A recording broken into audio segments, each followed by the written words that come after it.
오늘 우리에게 주시는 말씀은요, 성경 말씀 통해서 또 우리를 깨닫게 하시고 진리 가운데로 인도하실 텐데, 사사기 15장 1절부터 20절까지 사사기 15장 말씀을 우리가 좀 읽었습니다. 제목은 심하게 낯설지만 늘 보던 사람들이라는 제목으로 말씀을 나누려고 합니다. 심하게 낯설어요. 근데 사실은 늘 보던 사람들입니다. 15장을 읽어보면 낯섭니다. 왜냐하면 이게 사사 이야기인가 싶어요. 이게 도대체 뭔 얘기인가 싶죠. 하지만 뭔 얘기인가 싶다고 하지만 사실은 또 읽어보면 늘 보던 이야기예요. 그래서 좀 씁쓸한 이야기가 오늘 사사기 15장입니다. 여러분 지난주에 기억나시죠? 삼손이 말도 안 되는 수수께끼 내고서요, 그리고서는 거기 집안을 다 뒤엎어버립니다. 사사로 부름받았어요. 어떤 사사보다도 특별하게 부름받았고요, 어떤 사사에게도 주지 않았던 특별한 능력을 하나님께서 삼손에게 주셨습니다. 여러분들 생각해 보세요. 에훗, 처음에 에훗이 아니죠, 온니엘, 하나님의 위대한 사사요, 유다 지파에서 나온 사람이요, 여호와의 신이 그에게 임하고 권능이 임했어요. 그래서 전쟁에서 이깁니다. 메소포타미아 왕을 이기죠. 그냥 그게 다예요. 여기 온니엘에게 뭐가 있었는지 우리는 모릅니다. 드보라와 바락 마찬가지예요. 하나님의 말씀을 따라서 인도하심 따라서 약속 붙잡고 바락이 싸우러 나가죠.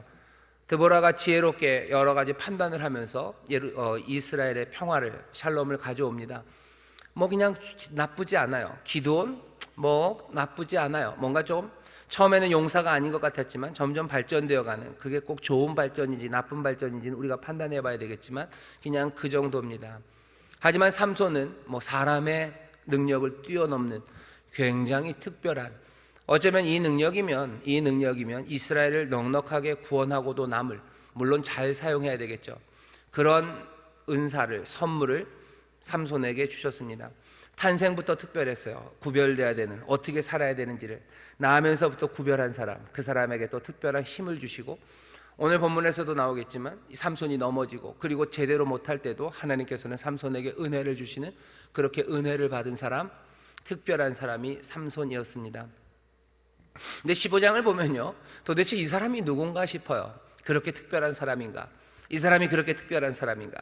나기 전서부터 하나님이 약속하시고, 나면서부터 포도주와 독주를 마시지 않고 시체나 부정한 것 만지지 않고 머리에 삭도를 대지 않아서 하나님에게 평생을 바쳐진 나실인으로서 그렇게 살아가고, 하나님이 이스라엘을 블레셋에서 구원하게 하실 그 사사로 부름받은 바로 그 사람인가 싶을 만한 일들이 사실은 14장서부터 시작됐습니다. 거기에는 블레셋으로 가죠. 부모들이 말립니다. 이거 할례 받지 않은 집, 거기 그 여자랑 결혼하면 안 되지. 삼손의 대답은 아니라고, 내가 봤더니 정말 그 여자가 이쁘고 좋다고, 내가 그 여자를 좋아한다고, 그냥 결혼할 거라고 그러고 내려갑니다. 할례 받지 않은 사람과 결혼하는 것은 이스라엘 사람에게도 허락되지 않은 일이에요. 근데 이건 그냥 할례 받지 않은 사람이 아니고요, 할례 받지 않은 블레셋입니다. 블레셋에서 구원하려고, 어쩌면 그 블레셋을 몰아내려고 부른 이 사사가 블레셋과 함께 살려고 블레셋으로 들어가는 일이 지난주 우리가 읽었던 사사기 14장입니다. 15장 말씀은요, 이제 거기서 한번 그 수수께끼 때문에 난리가 났죠. 그리고서는 그냥 화가 나는 바람에 나와버렸는데 그 여자 집도 좀 이상해요. 그 여자 집에 있는 아버지가 그 삼손이 좋아했던 그 여자를요, 다른 사람에게 보내버립니다. 그게 우리가 지난주에 읽었던 말씀의 마지막이죠. 삼손의 아내는 14장 20절입니다. 삼손의 친구 되었던 그 동무에게 준바되었더라. 이 친구가 삼손의 중마고우는 아닐 겁니다. 삼손이 갔을 때 블레셋에서 남자들 한 30명을 불러 모았어요. 같이 잔치할 사람, 아마 그 사람 중에 하나일 겁니다. 친구 30이라는 사람이 그 사람들일 것 같고요, 그들 중에서 한 사람에게 그 여자를 아내로 주었습니다. 삼손은 그것도 몰라요. 1절 보면, 얼마 후 밀 거둘 때 삼손이 염소 새끼를 가지고 그 아내에게로 찾아가서, 삼손은 그 여자가 자기 아내인 줄 알아요. 삼손은 뭘 좀 잘 모릅니다. 그냥 그 여자가 다른 사람에게 아내로 갔는지도 몰라요. 아는 게 별로 없어요. 삼손은 와가지고 자기 아내인 줄 알고 염소 새끼 하나 이제 들고 왔어요.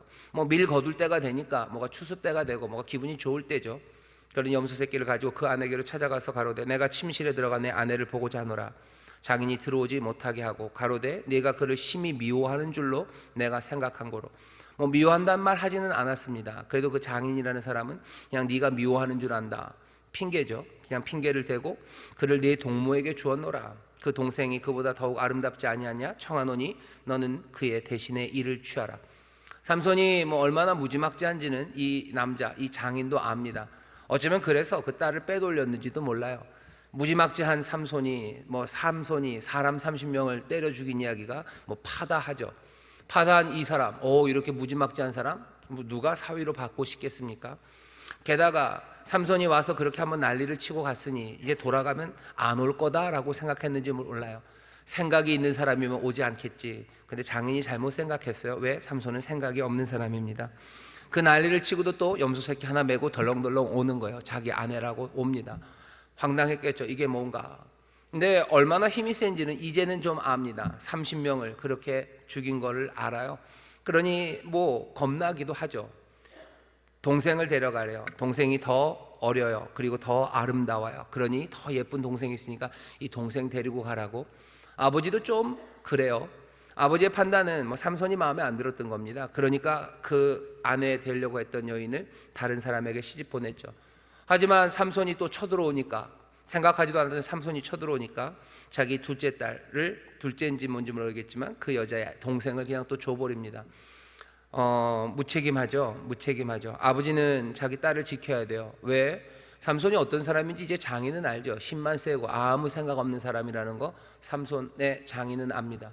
그냥 훅 화나면 가서 30명을 때려 죽이는 사람이에요. 그런 사람에게 누가 자기 딸을 주고 싶으셔요? 누가 자기 딸을 주고 싶으셔요? 무슨 장군, 진짜 싸움을 잘하는 장군, 뭐 정말로 뭐 싸움도 잘하고 정말로 멋지고 생각도 깊고 그렇게 힘센 사람이면 보낼 겁니다. 하지만 삼손은 그런 모습이 없어요. 수수께끼라고 갖고 온 수수께끼도 그렇고 그런 걸로 내기하는 그런 뭐 경박함도 있고, 그리고 나서 그 내기를 잘 지키지도 못하고 그래서 술술 불어버리고 허술하죠. 허술한 데다가 또 그거 수수께끼 때문에 옷 30벌씩 줘야 된다고 사람을 30명을 죽이는 사람, 이 사람에게 누가 딸을 주고 싶겠습니까? 그런데 놀랍게도 낯설죠. 그런 사람이 어디 있겠냐 싶은데 그 아버지는 지금 거기다가 줘요. 두려움일 겁니다. 두려움에 자기 딸을 내줍니다. 말도 안 되는 것 같죠. 하지만 오늘 설교 제목이 심하게 낯설지만 뭐 이럴 게 있을까. 하지만 늘 보던 사람들입니다. 우리들도 우리의 자녀들을 내줍니다. 우리의 자녀들을 내줘요. 두려움에 내줘요. 그리고 염려에 내줍니다.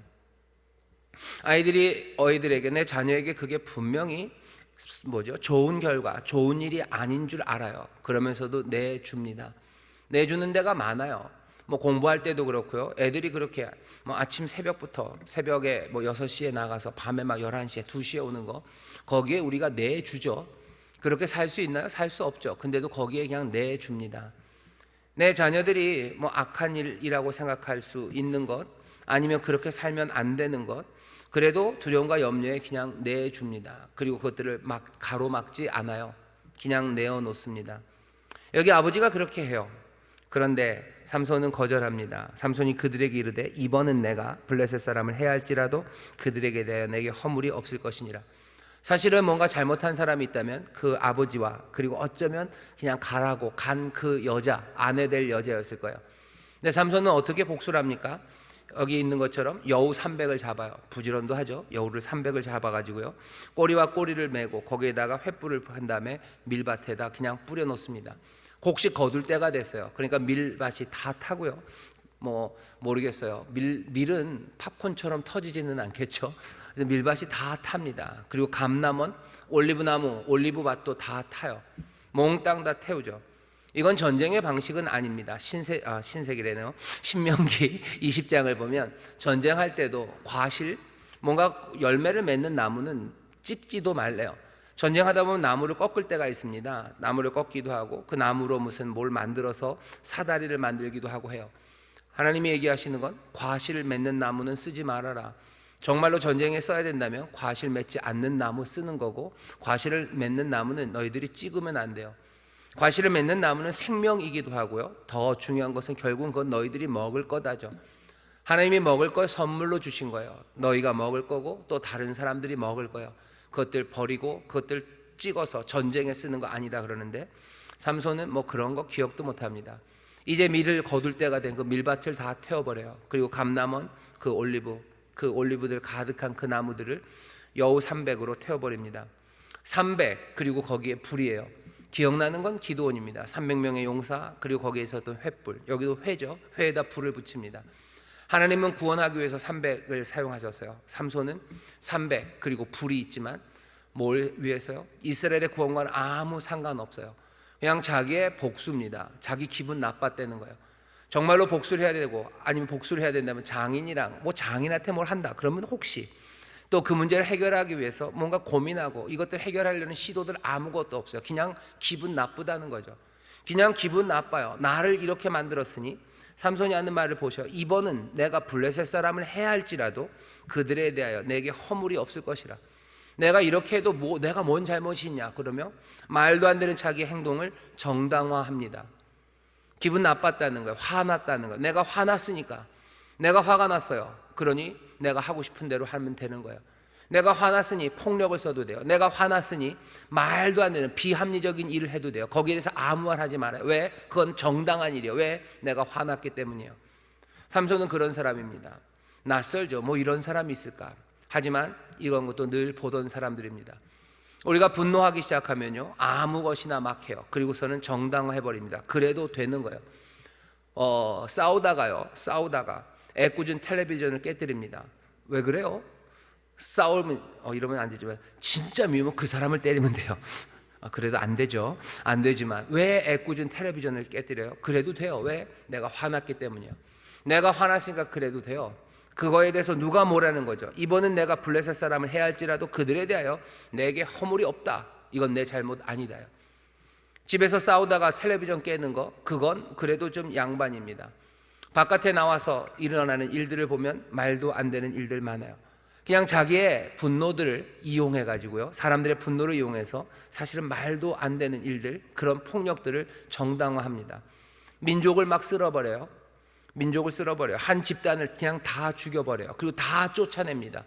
도대체 뭘 그렇게 잘못했기 때문에 그 사람들이 그래야 됩니까? 이유는 없어요. 우리가 화났어요.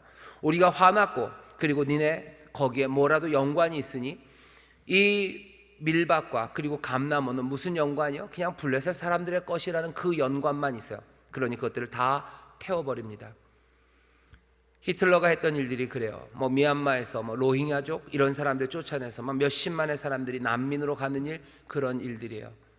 우리나라에서도 그런 일들이 있죠. 그냥 뭐로 하나 묶어가지고 그냥 다 도매급으로 다 욕하고 그냥 비난하고요.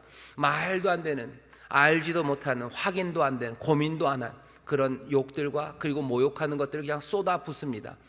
왜 그래요? 그러면서도 그게 할 수 있대요. 왜? 우리가 화났기 때문이에요.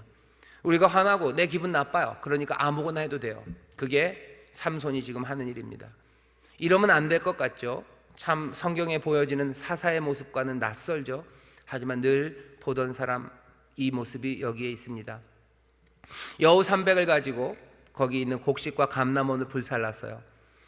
그러면 가만히 있습니까? 블레셋 사람들은 가만히 있지 않아요. 그 사람들이 가로되 누가 이를 행하였느냐? 혹이 대답하되 딥나 사람의 사위 삼손이니 장인이 삼손의 아내를 취하여 그 동무되었던 자에게 준 연고니라. 블레셋 사람이 올라가서 그 여인과 그의 아비를 불사르니라. 이번엔 또 누구를 불살랐어요? 블레셋 사람들은 그 여인과 그 아비를 불사릅니다. 삼손을 잡지는 못해요. 삼손을 잡지는 못합니다. 약한 사람한테 가죠. 이것도 복수입니다. 사람을 잡아서 죽여요. 불살라 죽입니다. 이 복수를 또 들어요. 그리고 삼손이 자기가 죽은 것도 아니에요. 자기가 좀 미워했던 삼손이 미워했던 장인이고요. 이제는 좀 정이 떨어졌을 것 같은 그 아내 되려고 했던 여자가 죽었다는 이야기를 들었어요. 그걸 듣고서 삼손은 또 화가 납니다. 삼손이 그들에게 이르되 너희가 이같이 행하였은즉 내가 너희에게 원수를 갚은 후에야 말리라. 내가 너희들에게 원수를 갚고 말겠대요. 이 장인에게 삼손이 그렇게 사랑과 아니면 존경이 있었을 것 같지 않아요. 그렇죠? 그러니까 화난다고 막 불질렀죠. 그런데 그 장인 될 뻔한 사람과 아내 될 뻔한 사람이 죽었다는 이야기를 듣고요. 삼손은 또 기분이 나빠요. 이건 모욕인 것 같아요. 삼손이 슬픔에 빠져서 내가 사랑하던 내가 존경하던 장인이 돌아가셨네. 내가 그렇게 내 일생을 다 바치렸던 그 여인이 불살라 죽었네. 슬픔이요. 죽느냐 사느냐 이것이 문제로다. 그런 고민도 없어요. 그냥 아주 즉각적입니다. 그 얘기를 듣자마자 그냥 기분이 상한 거예요. 뭐가 문제인지에 대해서 따질 필요도 없어요. 그냥 내쳐 달려갑니다. 이렇게 나한테 했단 말이야. 나한테 이랬단 말이야. 이렇게 행하였은즉 내가 너희들에게 원수를 갚은 후에야 그래야 그때야 그칠 거다 하고 블레셋 사람을 크게 도륙하고 내려가서 바위 틈에 거합니다. 그 다음에 뭐예요? 정말로 블레셋 사람들을 죽이기 시작해요. 전에는 여우를 통해서 곡식과 그리고 포도가 아니죠, 감람원만 불태웠는데 이제는 블레셋 사람들을 막 죽이기 시작합니다. 크게 도륙합니다. 여기 삼손이 이 블레셋과 싸우면서 이스라엘의 구원, 하나님이 사랑하셨던 이스라엘을 이제 압제하는 블레셋에게서 이스라엘을 구원하겠다라는 생각은 털끝만큼도 없습니다. 아무 거기에 대한 마음은 없어요. 그냥 자기의 복수를 하는 거죠. 복수를 하고 그냥 하는 일들을 어쩌면 지혜 없이 그 일을 합니다. 1절부터 8절까지의 말씀을 보면요, 그냥 이건 악순환이에요. 계속해서 보복의 고리입니다. 어디 하나 지혜로운 사람 없어요. 어디 하나 차분히 문제를 해결하려는 사람 없습니다. 계속해서 반복되고 또 반복되는 보복의 악순환입니다. 말도 안 되는 것 같죠? 어떻게 이럴까? 결국 나타나는 건 뭐예요? 그냥 온 밭이 밀 거둘 때가 됐는데 그냥 황폐하게 된 밭들, 그리고 올리브 거둘 때가 됐는데 그냥 다 불타버린 올리브밭, 그리고 남은 건 뭐예요? 수많은 사람들, 블레셋 사람들이 죽어간 것, 그리고 그 장인과 그리고 그 여인이 불타 죽은 것, 그것만 남았습니다. 순식간에요. 순식간에 보복이 그냥 순환되는 그 보복의 고리가 만들어낸 건 죽음입니다. 사람들의 죽음이요, 그리고 불타 없어지는 땅들입니다. 하나님이 생각하셨던 생명의 충만함, 기쁨, 평안, 그건 없어요. 그냥 보복의 바퀴가 그냥 몇 바퀴 돌고 났을 뿐이에요. 그런데 세상은 이렇게 황폐해져 버립니다. 오늘 우리에게 이것들을 지금 보게 하시는 거예요. 보복. 그러면 보복의 고리는 어떻게 하면 끊어질 것 같으세요? 여러분들 지혜로우니까 생각해 보세요. 복수의 고리는 어떻게 끊어질까요? 어떻게 끊어질까요? 조직의 보스들은 알아요. 씨를 말려라요. 그죠? 후환을 남겨놓으면 안 돼요. 마지막 애까지 다 잡아서 없애야 돼요. 늘 그러죠. 후환을 없애야 돼요. 근데 꼭 이상하게 그 당한 사람의 아들이 어디 침대 밑이나 어디 우물 안에 숨어 있다가 그 다음에 또 옵니다. 그렇게 안 와도요, 이 복수는 끝나지 않습니다. 왜냐하면 성경에 뭐라 그래요? 피가 부르짖는데요. 그 땅에 있는 피가 부르짖어요. 아벨의 피가 부르짖어요. 흘려진 피는 그냥 사라지지 않는답니다. 그 자손을 어떻게 없앤다고 끝날 건 아니에요. 피가 부르짖고 그 피는 다시 부르짖는 대로 그 보복의 순환, 그것들을 이어갑니다. 세상은 그러니 점점 더 하나님의 생명에 충만하게 하려는 그 뜻과는 반대로 이 보복, 복수의 수레바퀴 아래서요, 그냥 황폐해져 갈 뿐이에요. 이 수레바퀴가 지나는 곳마다 불탄 것들과 그리고 아우성들, 그리고 슬픔들, 그리고 눈물들, 그것들만이 가득합니다. 우리나라에서도 이게 좀 있어요. 진보 정권, 보수 정권, 그래서요, 정권을 잡을 때마다 뭐 하는 거예요? 수레바퀴가 도는 거예요. 복수의 바퀴가 돕니다. 그러면서 나가는 건 뭐예요? 사람들이 즐거워지고 행복해지는 게 아니라 시간이 지날수록 점점 더 황폐해져 갑니다. 누가 제일 많이 황폐해져 갑니까? 약한 사람들이요. 가난한 사람들, 힘없는 사람들 황폐해지고, 지금은 누가? 힘없는 우리 아이들이 황폐해져 가는 겁니다. 이걸 끊어야 돼요. 근데 끊기는 정말 어렵습니다. 말도 안 되는 것 같지만 늘 보던 사람들이 우리들입니다. 그리고 사실 우리는 이게 어디서 끊겨지는지를 알아요.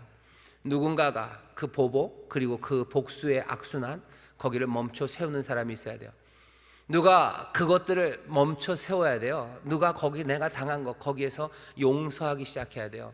어떤 것도 남기지 않고 거기에 용서할 수 있는, 거기서부터 이 보복의 순환은 끊어집니다. 우리나라에 있는 여러 가지 정치적인 보복들, 거기에 대한 악순환들, 그래서 이어지는 비명들, 황폐해져가는 마음들, 이거 어떻게 끊어져요? 누군가 서서 용서하기 시작해야 돼요. 여기서 끝낸다라고 용서해야 됩니다. 그래야 끝나는 거야. 안 그러면 끝나지 않습니다. 하지만 누구도 그 용서하는 자리에 서려고 하지를 않아요. 용서하려고 하는 그 자리에 서려고 하지 않습니다. 모르겠어요. 다음 정권은 어디가 될지 모르겠지만 그 사람들은 정권에 서서 우리가 다 용서한다고, 여기서 끝내자고 얘기할지 잘 모르겠습니다. 남아공에서, 잘 아시는 남아프리카 공화국에서요, 그 보복의 순환이 있었습니다. 하얀 사람들, 백인들이 흑인들 어렵게 만들고, 흑인들은 그러니 또 백인들 어렵게 만들어요. 하지만 그래도 그나마 아직도 뭐 남아공이 뭐 완전한 평화를 뭐 거기에 뭐 천국이 이루어진 건 아니지만 그래도 남아공이 그 보복, 그 폭력 그것들을 멈출 수 있었던 건요. 백인 하얀 사람들이 아니라요. 그 검은 분들, 그분들이 보복하지 않겠다고 얘기하시는 거예요. 만델라가 얘기를 합니다. 넬슨 만델라가 왜 그래? 넬슨 만델라 젊어서부터 자기 흑인들 인권 운동하다 감옥에 잡혀서 수십 년을 감옥에서 고생했어요. 감옥에서 뭐 좋은 밥 먹고 뭐 운동하면서 무슨 근육 키워서 만델라 나온 거 아닙니다. 고문당하고 아프고 그 수십 년을 갇혀 있었던 그 사람이 뭐라는 거야? 우리는 복수하지 않는다고. 우리는 복수하지 않는다고. 백인들 향해서 우리가 뭐 복수하고 그러지 않아. 우리 다 용서하고 여기서 끝낸다고. 거기 남아공의 주교죠. 투투가 얘기합니다. 여기 평화는 그렇게 임할 거라고.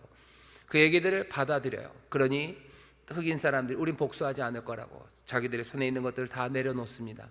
그리고 나서 거기에 있었던 분리정책, 서로 미워했던 마음들, 그 마음들이 멈춰지기 시작하는 겁니다. 이건 우리가 알아요. 왜 모릅니까? 이 복수의 순환이 어떻게 멈춰지겠어요? 그냥 씨를 말리면 끝나요? 아니요. 이건 피가 부르짖어요. 이거 그렇게 끝날 수 없어요. 누군가 용서하고요, 복수를 그만둬야지 끝나는 겁니다. 근데 그 자리에 서기가 정말 어려운 거죠. 예수님께서 우리에게 알려주신 말씀은 용서하라. 너희가 땅에서 풀면 하늘에서도 푼다. 너희가 땅에서 묶으면 하늘에서도 묶으실 것이다. 우리가 여기서 복수의 수레바퀴를 계속 돌리면요, 이건 계속 돌아갈 거다요. 너희가 여기서 그것들 멈추면, 너희가 그것들 풀면 하늘에서도 푸신다. 하늘에서도 푸신다 라고 얘기하십니다. 우리가 여기 이 낯선 이야기를 보면서 혀를 찢찢지 하지만 이 순환을 멈추는 게 얼마나 어려운지 압니다. 이건 사람의 능과 힘으로 되지 않습니다. 그랬다면 그 똑똑하고 능력 많은 사람들이 어떻게 왜 그 순환의 고리, 보복의 순환을 멈추지 못했었겠습니까? 사람의 힘과 능으로 되지 않기 때문이에요. 오직 여호와의 신으로 됩니다. 화목하게 하는 일을 그리스도가 이루셨고요, 그 화목하게 하는 그 용서의 일을 우리에게 맡기셨습니다. 우리가 용서하고 우리가 멈춰 세우고, 그렇게 근데 멈춰 세우면요, 뭐라 그래야 되죠? 굉장히 속상할 겁니다. 굉장히 속상해요. 이래도 싶을까? 하지만 여러분들 염려하지 마세요. 예전에 나는 그렇게 멈춰 세우고 용서하고 내 선에서 그 보복의 고리를 끊게 하는 사람이었으면 나는 막 속이 터져서 죽었을지 몰라요. 하지만 이제는 아닙니다. 우리가 찬송하는 것처럼 이제는 주 안에서 새 생명을 얻었는데, 그 생명이라는 것은 예수 그리스도의 생명, 그리스도의 은혜로 살아가는 그 삶입니다. 그 은혜가, 그리고 그렇게 주어진 새 생명이 우리로 하여금 이 보복의 악순환을 끊을 수 있는 그 용서의 자리에 서게 하셔요. 그러니 우리가 가는 곳마다 화목이 시작되는 것, 하모니가 시작되는 것은 그렇게 시작되는 겁니다. 부모와 자녀 사이에도 보복의 고리가 오고 가요. 아버지, 엄마가 딸에게, 딸은 엄마에게 서로 상처 주죠. 어떻게 하면 더 상처 줄 수 있을지를 뭐 연구한 사람들인 것 마냥 그렇게 상처를 줍니다. 소리 지르기도 하고 문 닫기도 하고 뭐 밥을 주네 안 주네 하고, 심지어는 자해하기도 하고, 아니면 내 삶을 망쳐버리기도 하고, 내 삶을 망치면 엄마가 화나겠지 뭐 그렇게 하고, 엄마는 그것 때문에 또 자녀에게 날카로운 말들하고 상처 주는 말들하고, 그러면서 순환하는 거예요. 누가 그걸 멈춥니까? 다른 사람은 아니요. 그곳에서 하나님의 은혜 가운데 이 모든 것들을 멈추고 화해하고, 그리고 또 용서하고 품고 그 모든 것들을 다 받아내는 사람, 그 사람이 거기에 하모니를 만들어냅니다. 부모와 자녀 사이에도 그래요. 형제와 형제 사이에도 그렇습니다. 형제와 형제 사이에 아주 행복한 형제들 많아요. 그런 형제는 정말로 감사하죠. 하지만 형제와 형제, 친구와 친구 사이에 일어나고 있는 그 온갖 보복의 악순환들, 그것들을 멈추는 것은 누군가 멈춰 설 수밖에 없어요. 그 사람이 내가 아니기를 늘 바라죠. 내가 아니기를 바라요. 하지만 내가 아닌 남이 할 때까지 기다리면 그건 끝이 없습니다. 아이들끼리 게임 같은 거 하다 보면요, 점점 세지는 게임이 있어요. 뭐 하다가 보면 이마 맞게 하는데요, 이마를 이걸로 맞으면 굉장히 아픕니다. 처음에는 뭐 이렇게 좀 장난처럼 뭐 하고 가위바위보 해서 몇 대 때려요. 그러다 보면 아파요. 그러면 다음엔 더 세져요. 빡! 그다음에 더 세집니다. 빡! 이게 언제 끝납니까? 한 놈이 죽어야. 보통 끝나는 거 언제 끝나요? 울면 끝나죠. 울고 끝나고 나면 그건 뭐 애들은 어떻게 되지만, 결국 그냥 맞은 애가요, 그냥 고만해야 돼요. 아, 내가 맞았지만 내가 때려야지 끝나요. 아니요, 내가 안 때려야 끝나요. 내가 안 때려야 끝납니다. 내가 안 때리는 사람이 있어야 돼요. 때릴 차례가 돼도 안 때리는 사람이 있어야지 끝나는 거죠. 내가 때렸으면 그 다음에 걔가 때려야 되는데, 그러다 보면 뭐만 남아요? 그냥 혹만 남아요. 그냥 아파요. 계속 돌아가면 그렇게 됩니다. 생명인 그리고 하모니는 어떻게 이루어져요? 누군가 멈춰서는 사람, 그리스도가 그 일을 하셔요. 십자가 그곳에서 온 우주의 그 보복과 그 폭력의 그 수레바퀴를 십자가 거기서 세워 놓으셨어요. 이제 끝났어요. 이제 화목이 시작됐어요. 하나님과 인류 사이에 그 슬픈 역사는 끝이고 거기서 새 역사가 시작된다고 선포하며 섭니다.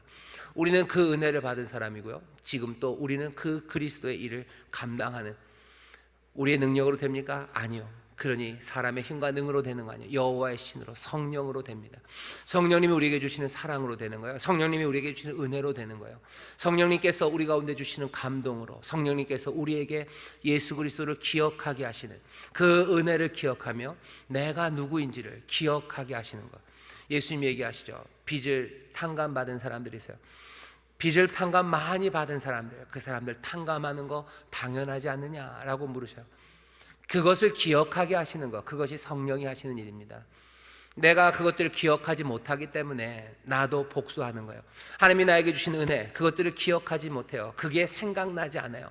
그 은혜로 내가 사는 사람이고 내가 그 은혜 받은 사람임을 내가 기억해내질 못합니다. 그러니까 나도 다른 사람들에게 복수하고 나도 다른 사람들한테 갚아주려고 하는 거죠.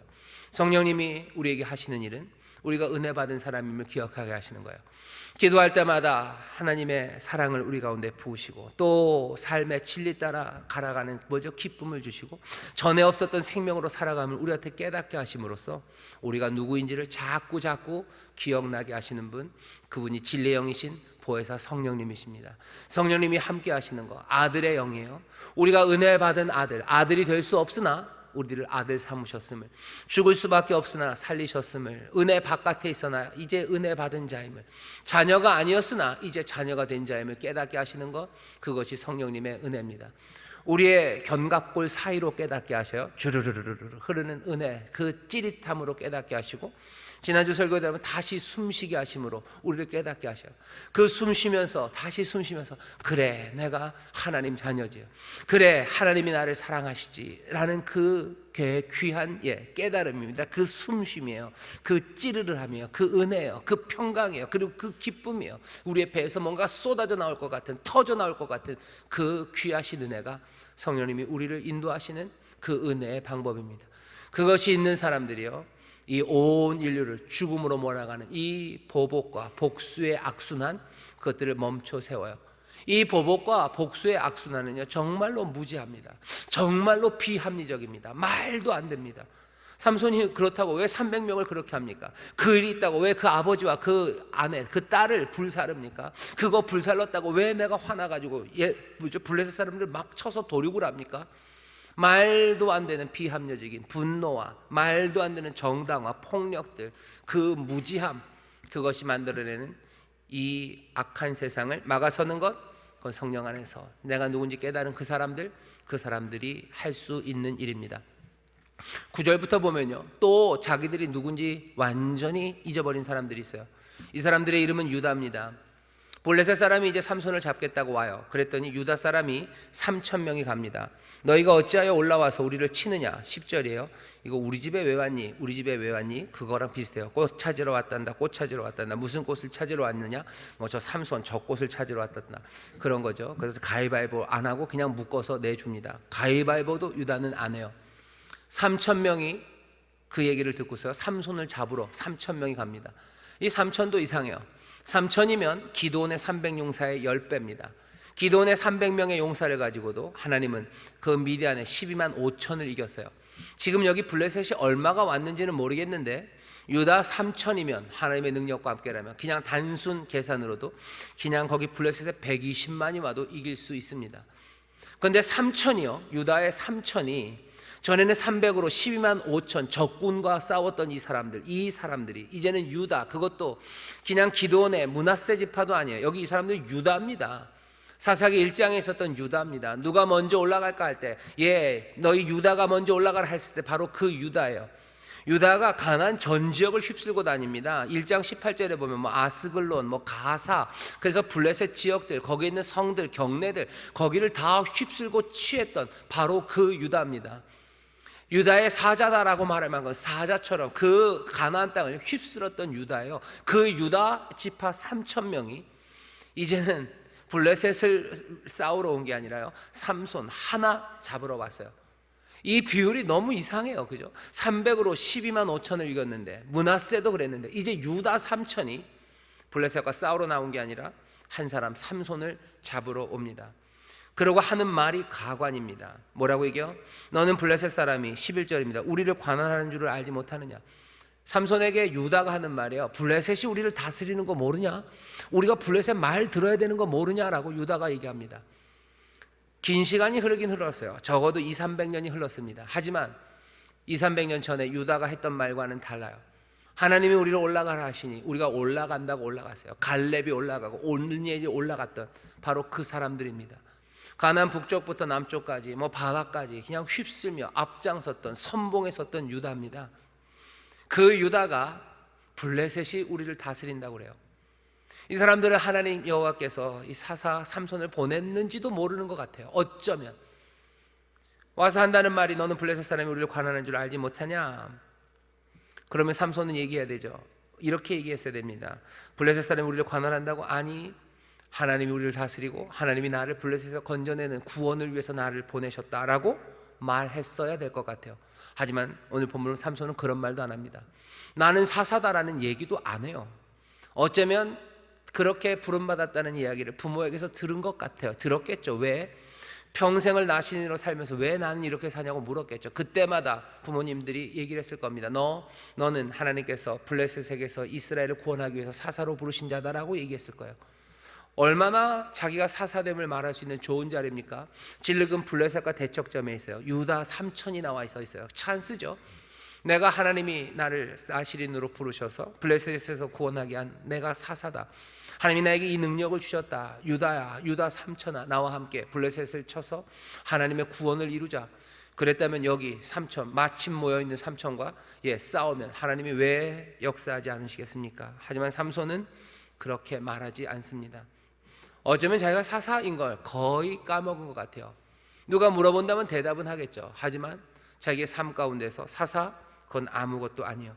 삼손이 하는 말은 뭐라는 거예요? 걔들이 그래서 나도 그런 거거든, 이 얘기예요. 우습죠, 그죠? 이게 사사가 할 말인가?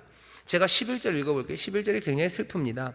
유다 사람 3,000명이 에단 바위 틈에 내려가서 삼손에게 이르되 너는 블레셋 사람이 우리를 관할을 하는 줄을 알지 못하느냐? 네가 어찌하여 우리에게 이같이 행하였느냐? 삼손이 그들에게 이르되 그들이 내게 행한 대로 나도 그들에게 행하였노라. 내가 무슨 하나님의 구원의 복수 그런 거 안중에도 없어요. 나 그냥 걔들이 나한테 그랬으니까 나도 그런 거야. 내가 뭘 잘못했는데. 그러니까 얘기하는 맥락 수준이요. 하나님의 구원, 사사 여기는 없어요. 한참 아래 꼬맹이들 싸우는 것 같아요. 걔가 그랬으니까 나도 그런 거지. 너 왜 그랬어? 걔가 꼬집었으니까 나도 꼬집은 건지. 걔가 나를 때렸으니까 나도 때린 거지. 지금 삼손은 그렇게 얘기합니다. 슬프죠. 그리고는 어떻게 해요? 삼손이 말합니다. 알았다고. 그럼 내가 간다고. 단단히 결박하여 그들의 손에 붙이겠다고 유다가 얘기하니까 그래? 그럼 니네가 날 죽이는 건 아니지? 그래, 그럼 묶어라. 그리고 묶이고서는 그쪽 블레셋으로 갑니다. 그 다음 이야기는 우리가 또 알아요. 그때 블레셋 사람에게 넘겨주는 그때 블레셋 사람들이 소리를 질러요. 아싸 신났죠. 삼손 그러면서 소리를 지르면서 달려나온 것 같아요. 바로 그때 동시에 여호와의 신의 권능이 삼손에게 임하고 그 팔 위에 줄이 불탄 삼 같아서 그 결박되었던 손에서 떨어진지라. 묶였던 것들이 떨어져요. 여호와의 신의 권능이 삼손에게 임합니다. 그 다음에 삼손이 하는 일을 보셔요. 14절에 결박되었던 게 끌어졌어요. 15절은 슬로 비디오입니다. 잘 보세요. 삼손이 나귀의 새 턱뼈를 보고 손을 내밀어 취하여 그것으로 1,000명을 죽이고 삼갈의 소모는 막대기에서 삼갈의 소모는 막대기로 사람들을 처치했다. 그때 그냥 소모는 막대기로 했다 그러면 돼요. 삼손도 그냥 나귀의 턱뼈로 뭐 사람을 죽였다 그러면 돼요. 근데 15절은 아니요. 15절은 일부러 슬로 비디오입니다. 삼손이 나귀의 새 턱뼈를 보고 손을 내밀어 취하고 그것으로 1,000명을 죽였대요. 영화로 보면 그런 거죠. 뭐 만화 같습니다. 딱 그 사람들이 막 소리 지르면서 와요. 삼손은 묶여서 가다가 줄이 탁 끊어집니다. 그 다음에 뭐요? 삼손이 보니까 여기 나귀의 턱뼈가 있는데요. 거기 뭐라고 일부러 되어 있어요? 나귀의 새 턱뼈입니다. 그냥 나귀가 있는 게 아니에요. 나귀의 새 턱뼈입니다. 이게 뭐야? 나귀가 죽은 지 그리 오래되지 않았어요. 새 턱뼈입니다. 마침 있는 나귀를 보고요. 죽어 있는 나귀를 보고 좀 덜 썩었어요. 그걸 이렇게 봅니다. 사람들이 생각하는 거 뭐예요? 나실인이면 피해야 됩니다. 보더니 그 다음에 어떻게 해요? 손을 쭉 내밉니다. 우리가 생각, 저러면 안 되는데. 아니요, 삼손은 쭉 내밀고 멈출 수 있어요. 아니요, 멈출 수 없습니다. 삼손은 계속 가더니 그 나귀 턱뼈를 꾹 잡습니다. 우리는 저러면 그걸 잡고서 1,000명을 죽여요. 그러면서 화면은 갑자기 빨라지겠죠. 1,000명을 죽이려면 다 죽여요. 그러면서 삼손이 하는 말을 들어보세요. 삼손의 턱뼈로 한 더미, 두 더미를 쌓았으며 나귀의 턱뼈로 내가 1,000명을 죽였도다. 한 바가지, 두 바가지 뭐 이러는 거예요. 한 더미, 두 더미. 뭐 능력이 뭐 철철 넘칩니다. 블레셋 사람이 상대가 안 됩니다. 1,000명을 새 나귀 턱뼈로 죽여요. 하나님의 권능이 그렇게 놀라운 권능이 임했어요. 하지만 거기에 어떤 진지함도 없어요. 사람을 죽이는 이게 전쟁의 상황도 아니에요. 만질 수 없는. 나실이는 세 가지 금하는 거죠. 포도주와 독주를 마시면 안 돼요. 그 다음에 또 뭐죠? 시체와 부정한 것 만지면 안 돼요. 그 다음에 머리 깎으면 안 됩니다. 세 개 중에서 시체 계속 만집니다. 만지고 그리고 싸우는 그 일 다른 것 아니에요. 그냥 장난처럼 그렇게 한 더미 두 더미 그러면서 지금 죽여요. 여기에 뭐 어떤 장엄함, 이스라엘의 사사로서 하나님의 구원을 이루는 시도 그런 거 없어요. 복수할 뿐이에요. 복수하고 또 그 유다는 유다 지파는 자기가 누군지 잊어버려요. 삼손 사사로서의 품은 아무것도 없습니다. 만질 수 없는 건 만져요. 그리고 사람을 죽여도 그렇게 죽이는 건 아닙니다. 하지만 삼손은 그냥 그런 사람이에요. 경박하고 복수하고 무례하고 그런 삶으로 지금 삼손이 거기에 서 있습니다. 심하게 낯설어요. 하지만 어쩌면 늘 보던 사람입니다. 유다 자기가 누군지 잊어버려요. 달려갔던 걸 잊어버려요. 하나님의 사람으로 우리가 부름받아서 은혜 안에서 하나님의 자녀로 살겠다고 하나님 앞에 서약하고 또 내 삶은 이제 내가 아니라 그리스도의 생명이고 그리스도의 인도하심 따라 살아간다고 그렇게 다짐했건만 또 그 삶을 향해서 하나님께서 능력을 주시고 또 은사를 주시고 또 우리에게 필요한 것들을 채워주셨건만 신실하지 못하고 방종하고 그리고 세상과 기꺼이 친구가 될 준비가 되어 있는 사람들, 그 사람들이 낯설고 이상하죠. 하지만 늘 보던 사람입니다. 왜 그래요? 그게 멀리 있지 않고 그냥 나의 모습이기 때문에 그렇습니다. 낯설지 않아요. 사실은 뭐 이런가 싶지만 왜 뭐가 이러냐고요? 여기 그런 사람들이 숱한 증거들로 서 있습니다. 하나님의 자녀 주의 다스리심을 노래해요. 주가 다스리셔요. 주님이셔요 라고 얘기하지만 사실은 블레셋이 우리를 다스리는 걸 모르냐고 얘기하는 사람들이에요. 그게 다스리는 걸 모르냐? 세상이 우리를 다스리는 거 모르냐? 배고픔이 아니면 두려움이 우리를 다스리는 거 모르냐? 세상 방식으로 살아야 되는 거 그거 모르냐? 그렇게 말합니다. 삼손도 마찬가지예요. 삼손도 이제 줄은 끌어졌어요. 그 다음엔 어떻게 싸워야 됩니까? 원래는 이런 거죠. 나귀 턱뼈를 딱 보는 거죠. 슬로비도 나귀 턱뼈를 새 턱뼈를 딱 보고 그러다가 고개를 쓱 돌려야 돼요. 저건 아니야 그러면서 와야 돼요. 그 다음에 뭐 부직갱이라도 들든지 뭐라도 들고 싸웠어야 되는 게 맞습니다. 하지만 삼손은 그렇게 안 해요. 내가 뱀몸으로 싸울 수는 없어요. 나실인이라 저 턱뼈 저 시체를 못 만진다고 그렇게 살 수는 없죠.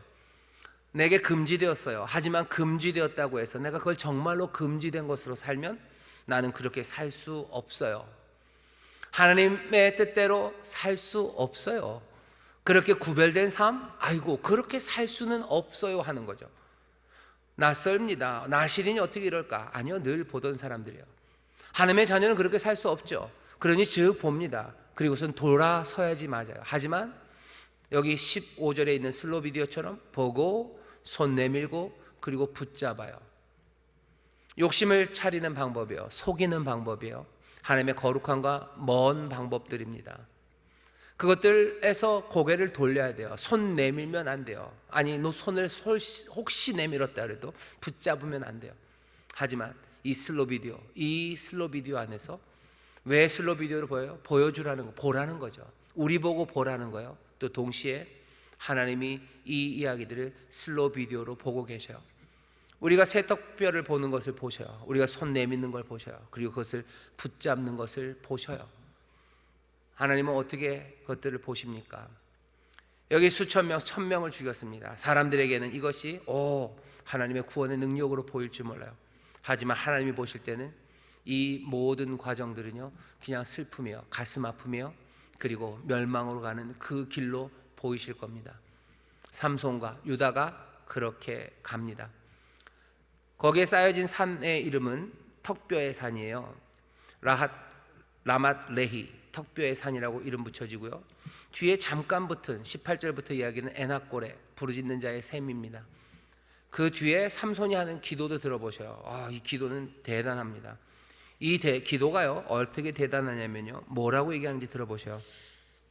사람들을 그렇게 죽이고 나서요, 18절입니다. 삼손이 심히 목마릅니다. 여호와께 부르짖습니다. 목마르니 부르짖어요. 내가 어떻게 할 수 없는 상황이죠. 목마른 걸 어떡합니까? 그러니 여호와께 부르짖어요. 가로되 주께서 종의 손으로 이 큰 구원을 베푸셨사오나. 이게 얼마나 이상한 기도인지 보세요. 주께서 종의 손으로 한 건 맞아요. 이게 주께서 하신 일인가? 이게 주께서 하신 일입니까? 그리고 이 큰 구원을 베푸셨대요. 무슨 구원을? 이스라엘을 불러서 이게 어떻게 구원하는 겁니까? 구원을 베푼 것 같지 않아요. 그냥 아까 자기도 그랬죠. 그냥 걔들이 그랬으니까 나도 그런 거예요. 난 그냥 복수한 거예요. 주의 신의 능이, 권능이 나에게 임해서 난 그거 가지고 뭐 해서 이스라엘을 구원한 게 아니라 나는 복수했을 뿐이에요. 근데 삼손은 뭐라고 얘기해요? 주의 종의 손으로 이 큰 구원을 베푸셨대요. 그 이야기를 듣는 우리도요, 황당하네요. 하나님도 굉장히 난감하실 겁니다. 난감하다. 그 다음엔 또 뭐라 그래요? 내가 이제 목말라 죽어서 할례 받지 못한 자의 손에 빠지겠나이다. 그래서 어쩌라고? 죽어서가 아니라 살아서 팽팽할 때도 자기 스스로 할례 받지 못한 블레셋 그 사람들에게 가서 살겠다고 했던 사람이 삼손입니다. 이제 내가 목말라 죽어서 할례 받지 못한 자의 손에 빠지겠나이다. 빠진다고 해서 살아서 지발로도 갔는데 죽어서 빠지겠나이다. 하나님이 그 얘기를 들으면 어쩌라고? 살아서도 네가 갔었는데 지금 이 얘기는 뭐죠? 난감해요. 황당합니다. 정말 이상한 기도입니다. 부르짖고는 있어요. 하지만 이 기도는 겸손하지도 않고 신실하지도 않고, 그리고 이건 그냥 뭔가 싶은 그 기도가 여기 있습니다. 낯설죠. 이런 기도를 할 수 있다니. 하지만 이것도 마찬가지예요. 어쩌면 좀 늘 보던 사람들입니다. 우리의 기도가 이럴 때가 얼마나 많은지 몰라요. 그냥 내가 감당할 수 없는 내 멋대로 살고, 내가 블레셋의 친구 되고 싶었어요. 난 블레셋에서 즐겁고 싶었어요. 그러다가도 내가 힘들어지면 뭐라는 거야? 내가 이렇게 돼가지고 세상에서 블레셋 사람의 손에 빠지고 내가 그 세상 사람들처럼 되면 어떻게 했습니까? 어이고, 무슨 소리를. 낯설지만 늘 보던 사람들, 내가 할 수 없는 그 상황에 처해서 말도 안 되는 불평으로 또 신실함 없이 하는 기도들, 그렇게 부르짖는 기도, 낯설지만 늘 보던 기도일 수 있습니다. 거기에 이름은 에낙골이에요. 부르짖는 자의 셈입니다. 하지만 하나님께서는 정말 이상하시죠? 그 기도를 들으셔요. 그 기도를 들으시고 레히의 한 우묵한 곳을 터치게 하시니 물이 거기서 솟아나옵니다. 삼손이 그것을 마셔요. 그리고 정신은 회복되고 소생합니다. 생명으로 다시 일어납니다. 하나님이 하시는 일, 터트리셔요. 그래서 샘이 터지게 하셔서요, 그리고 그것들을 마시게 하십니다. 우리는 여기 있는 이야기들이요, 낯선 이야기 같지만 우리의 이야기이기도 하고요. 오늘 이 말씀을 보면 낯설지만 뭔가 어디선가 보던 이야기들이 여기 가득해요. 결박되어 자기의 민족에게 결박되어 적에게 넘겨진 사람의 이야기를 우리는 압니다. 그 권능이 임했으나 그 영이 충만하게 있으시나 그것들을 터뜨리고 놀리면서 나귀 턱뼈를 붙잡는 것 아니고 네가 구원해봐라 그리스도야 하는 그 말에 끝까지 그 자리에서, 그 결박의 자리, 그 모욕의 자리에서 내 복수, 내 뜻이 아니라 아버지의 뜻, 하나님의 뜻을 따라갔던 정말로 참된 사사의 이야기를 압니다. 오늘 이 이야기는 어디선가 많이 들어본 이야기예요. 여기 말도 안 되는 삼손, 여전히 은혜를 깨닫지 못하는 그이에게 어떻게 하셔요? 샘을 터뜨리셔요. 터뜨리셔서 마시게 하셔요. 그리고 생명을 주십니다. 이것도 어디선가 많이 들어본 이야기예요. 요한복음 보면 거기에서 물과 피가 터져 나옵니다. 내게로 와서 마시라고 하셔요. 와서 마시는 사람이 정신이 온전하고 겸손하고 신실하고 그리고 모든 것들을 깨달은 사람이 거기 나와서 마시는 게 아니에요. 이 에나꼬레에서 마시는 삼손은요, 여전히 정신없고 겸손하지 않고 신실하지 않고 황당한 기도하고 황당하게도 자기가 누군지 제대로 모르는 바로 그 사람입니다. 하지만 이 삼손이라도 목말라 죽게 되었을 때 하나님께서는 그 우묵한 곳을 터뜨리셔서요 샘을 만드시고 그것들을 마시게 하셔요. 어디선가 많이 들어본 이야기예요. 거기 에나골에서 그 샘을 마시는 사람은 삼손만은 아닐 겁니다. 우리에게도 하나님께서 샘을 터뜨리셔요. 그 독생자의 그 몸을 깨뜨리시고 거기에서 생수가 생명이 터져 나오게 하시고 그리고 우리로 마시게 하시는데 거기에 간 우리는요 위대한 사사로 아니면 위대한 인생과 위대한 인격으로 그 앞에 가는 게 아닙니다. 이 난감하고 황당한 삼손처럼 말도 안 되고 정말로 늘 복수에 있고 여전히 어리고 네가 그러니 나도 그런다라고 하고 하나님의 백성이라고 하지만 언제 하나님의 백성인지 그거 아무것도 모르는 것처럼 그렇게 깨져버리고 그렇게 못난 삶들, 그 삶들이 에나골의 그곳에 오는 겁니다. 하나님은 그들을 버리셔요? 아니요. 그 샘을 터뜨리고 거기서 정신 차려 마셔서 정신 차리고 그리고 또 소생케 하셔요. 우리가 받는 은혜입니다. 오늘 말씀이 왜 낯설지만 늘 보던 사람 같아요? 늘 보던 그리스도에 관한 이야기요. 늘 우리가 보던 우리의 삶의 이야기요. 여전히 말도 안 되는 인생들을 품으시고 또 복 주시고 이끌어 가시는 하나님의 이야기이기 때문에 이건 어디선가 늘 보던 이야기 같습니다. 우리는 궁금하죠. 삼손과 예수님이 비교되는 건 알아요. 그럼 에나골에서 이 샘을 마시고 정신을 차린 삼손은 정말로 정신을 차릴까? 다음 주에 삼손이 정신을 차린지는 다음 주에 보셔야 되고요. 우리는 정신 차려야 됩니다. 부르짖는 자의 샘에 나오셨어요. 은혜로 터뜨리십니다. 뭔가 제대로 삼손이 내어놓은 것 없어요. 쌓아놓은 건 한 더미, 두 더미, 시체만 더미로 쌓아 나왔을 뿐이에요. 하지만 우리의 삶에도 쌓아놓은 건, 만들어 놓은 건 그냥 시체 같은 것들, 그것들만 남았을지라도 우리가 하나님 앞에 나와서 우리의 목마름과 우리의 연약함으로 그 앞에 있을 때 하나님께서 은혜의 샘, 생명의 샘을 열어놓으셨으니 여러분들 마시십시오. 그리고 정신 차리고 그 다음에 소생되어 누굴 따라가셔야 돼요? 삼손, 유다 아니고 그 샘이 되어주신 예수 그리스도, 그 그리스도를 따라가는 새로운 생명이 우리 가운데서 시작되기를 주의 이름으로 축원합니다. 이 에나골의 이 은혜 기억하시고 삼손처럼 말고 그리스도의 길을 따라가시기를 주의 이름으로 축원합니다. 기도하겠습니다. 하나님 감사합니다. 정말로 낯선 사람들이고 이게 뭔가 싶지만 이것이 우리의 모습이고 또 여기에서 아버지 점점 더 분명하게 보여지는 그리스도, 우리의 구원자, 참 구원자 아버지 하나님, 그 은혜를 봅니다. 아버지 다시 한번 우리의 가슴을 치며 삼손의 길 말고 그리스도의 길을 붙잡는 아버지 하나님, 그 에나골의 눈물들이 되게 하시고 아버지 에나골에서 아버지 다시 한번 결단하는 우리 모두가 되게 하여 주옵소서. 아버지 하나님, 그렇게 소생케 하는 샘물을 오늘 우리에게 주신 줄 믿사오니 감사합니다.